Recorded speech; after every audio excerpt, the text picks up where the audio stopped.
My position on the Kashmir issue is very clear. I don't see that Pakistan is a suitable negotiator regarding Kashmir. I don't think they even have the right to speak. I believe it's Hindu land. My position is that Kashmir is Hindu land, and I say this in front of everyone. Saudi Arabia ने India का साथ दिया है। साफ नजर आ रहा है कि इस्लामी ममालिक का झुकाव जो है वो इंडिया की तरफ ज्यादा है पाकिस्तान की बजाय। अगर गरीब गुर्बत से निकला है तो वो पाकिस्तानी हुक्मरान की वजह से नहीं निकला है, वो अरबी हुक्मरान की वजह से निकला है जिसने अपने मुल्क में आधे करोड़ लोगों को आकर मजदूरी करने की इजाजत दी है। एक वक्त था कि सऊदी प्रिंस जो है वो यहाँ पे आके कहता था कि मिस्टर प्रेसिडेंट मैं पाकिस्तानी सफ़ीर हूँ आपका सऊदी अरब में, ठीक है ना, और आज वो आपसे मिलने का रवादार नहीं है। सो हम जो है वो जिसे कहेंगे ना मजाक बने हुए हैं, इसमें कोई वो नहीं है, दो राय नहीं है कि मजाक है इस वक्त। हम अब हमारे अफगानिस्तान के साथ ताल्लुकात जो हैं, मैं कई दफ़ा आपको पहले भी कह चुका हूँ, पाकिस्तान की जो 50 साल की जो इन्वेस्टमेंट है वो डूब गई है। अगर इंटरनेशनल फोरम पे हम उनको सपोर्ट करेंगे हमारे रिलेशन अच्छे जा रहे हैं। फॉर एग्जांपल ईरान है, ईरान और सऊदीया की हम बात कर रहे हैं, अगर हम ईरान को सपोर्ट करेंगे अगेंस्ट सऊदीया तो हम इंडिया जो है मालदीव की मिनिस्ट्री ऑफ डिफेंस की बिल्डिंग बनाएगा माले के अंदर, और वो सारी इंडिया सपोर्ट देगा। जितना भी मॉडर्न इंफ्रास्ट्रक्चर होगा वो सारे का सारा जो है, जितना भी मॉडर्न इंफ्रास्ट्रक्चर होगा वो सारे का सारा इंडिया देगा। दोस्तों, एक वीडियो काफ़ी ज़्यादा वायरल हो रही है पूरे इंटरनेट पे, जहां पर सऊदी अरब के एक मौलवी पूरी दुनिया के सामने कह रहे हैं कि कश्मीर एक हिंदू लैंड है और पाकिस्तान का कोई भी हक नहीं बनता है उस पर अपना नाजायज़ कब्ज़ा जमाने का या फिर उस पर दावा करने का। कश्मीर पूरी तरह से हिंदुओं को बिलोंग करता है। दोस्तों, इसी तरह से अब सऊदी अरब पूरी तरह से कश्मीर को भारत में मर्ज करने की बात कर रहे हैं और इसके साथ साथ पाकिस्तान को वार्निंग दे रहे हैं कि जल्द से जल्द पाकिस्तान कश्मीर इशू को भूल करके भारत के साथ अपने रिलेशंस ठीक कर ले, नहीं तो सऊदी अरब हर साल जो भीख पाकिस्तान को देते रहता है उसे रोक देगा और पाकिस्तान की पूरी तरह से बर्बादी हो जाएगी और पाकिस्तान बैंकरप्ट भी हो जाएगा। तो चलिए दोस्तों, इस खबर पर आगे पाकिस्तानी मीडिया का रिएक्शन देखते हैं और चैनल को लाइक और सब्सक्राइब करना मत भूलिएगा। कश्मीर के मौक़िफ़ पे आप क्या कहेंगे जो सऊदी अरेबिया ने इंडिया का साथ दिया है? साफ नज़र आ रहा है कि इस्लामी ममालिक का झुकाव जो है वो इंडिया की तरफ ज़्यादा है पाकिस्तान की बजाय। यहाँ पे भी उन्होंने कहा कि ये इंडिया और पाकिस्तान का बायलैटरल इशू है, इसमें सऊदी अरेबिया कुछ नहीं कर सकता। देखें जी, जो स्टेट्स होती हैं ना वो हमेशा म्यूचुअल बेनिफिट पे चलती हैं। आप देखें कि इंडिया की इज्जत क्यों है, क्योंकि इंडिया की इज्जत में वहाँ पे उसके वोट की इज्जत है। वहाँ का वोटर डिसाइड करता है कि जी मेरा वज़ीर आज़म कौन होगा। कि आप अपने पाकिस्तान के साथ 1947 से उठा के देख लें आज तक, आपके साथ इंडिया आज़ाद हुआ सेम टेनोर में, आपके 1 साल बाद चाइना आज़ाद हुआ, उसके 1 साल बाद आपका सिंगापुर आज़ाद हुआ 1948 में, उसके अलावा बांग्लादेश आपका हिस्सा था, आपके 20-22 साल बाद वो भी आपसे अलग हो गया। लेकिन वहाँ पे पॉलिटिकल स्टेबिलिटी रही, वोट को इज्जत मिलती रही और उसकी वजह से, क्योंकि देखें पॉलिटिशियन जो होता है वो मजबूर होता है, उसको पता है कि मैंने वोट लेके आना है, मैं काम नहीं करूँगा कल को मुझे कोई वोट नहीं देगा, और वो काम करता है। जबकि अगर आप ये देखें कि जब हमें पता है, हम यहाँ पे जो है ना खुद साख्ता लीडर क्रिएट करते हैं कि जो काउंसलर बनने का कैंडिडेट नहीं होता उसको हम प्राइम मिनिस्टर ऑफ पाकिस्तान बना देते हैं, और प्रीवियसली होता रहा। इसी वजह से पाकिस्तान का ये हाल है कि इस टाइम आपने कर्जों की ये पोजीशन है कि $74 बिलियन से ऊपर आप लोग जा चुके हैं।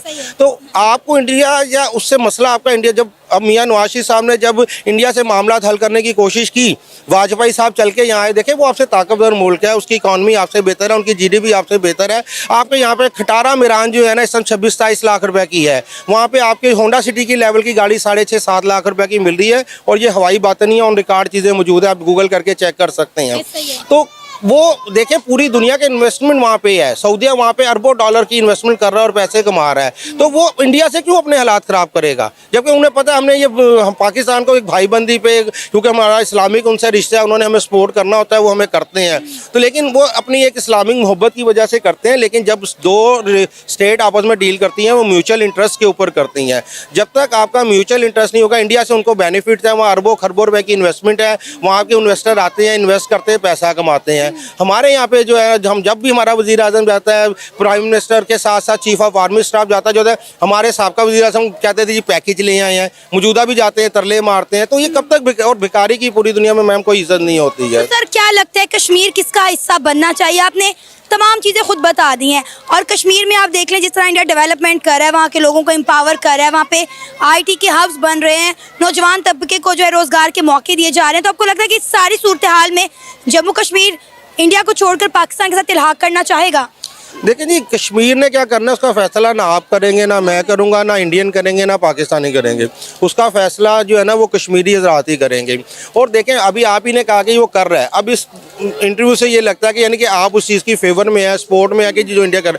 देखिए, जो दुनिया है ना, जो तरक्की करती है, जो सर्वाइवल है, वो बात का सोचती है। अनफॉर्चुनेटली हमारे सर पे पड़ती है तो हम जो है ना बातों को सोचना शुरू करते हैं। वो लोग पॉलिसी बनाते हैं, उसको इम्प्लीमेंटेशन करते हैं। क्योंकि वहाँ पे हमारी क्या डिमांड है कि जी कश्मीरियों को हक खुद इरादियत उनकी मर्जी के मुताबिक दिया जाए। अब वो 70 साल से तो हम दिलवा नहीं सके हैं। उसकी रीज़न ये है कि आपके और मजीद 4 जंगें 3 जंगें लड़ चुके हैं और अनडिफाइंड जंगें भी हमने बेशुमार लड़ी हैं। उसका रिजल्ट क्या निकला? कुछ भी नहीं। दोनों तरफ अगर आप देख लें तो पाकिस्तान और इंडिया की आबादी मिल के पूरी दुनिया का आई थिंक कम से कम 40% आबादी बनती है। क्या 6-7 अरब है तो हम 2-2.25 अरब के ऊपर चले जाते हैं। इंडिया जो है मालदीव की मिनिस्ट्री ऑफ डिफेंस की बिल्डिंग बनाएगा माले के अंदर, और वो सारी इंडिया सपोर्ट देगा।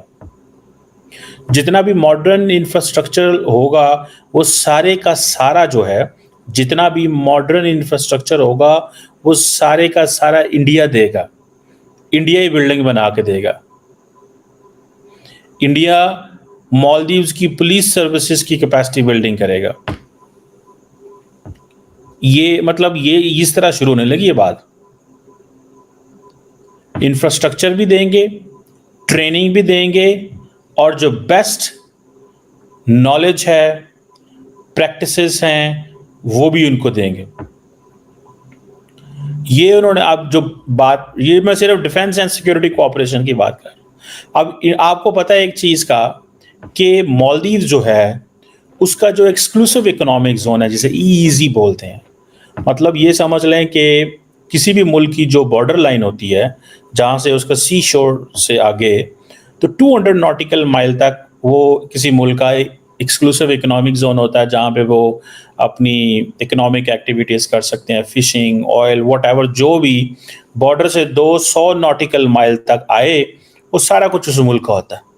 अब मालदीव को ये एडवांटेज है कि उसका EEZ बहुत बड़ा है बिकॉज ऑफ दी आइलैंड्स, ठीक है जी।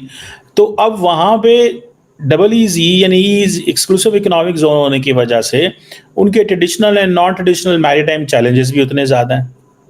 उनको फिशिंग के भी फ़ायदे हैं, लेकिन उसकी वजह से ड्रग स्मगलिंग भी हो रही है, टेररिज्म भी बीच में आ गया।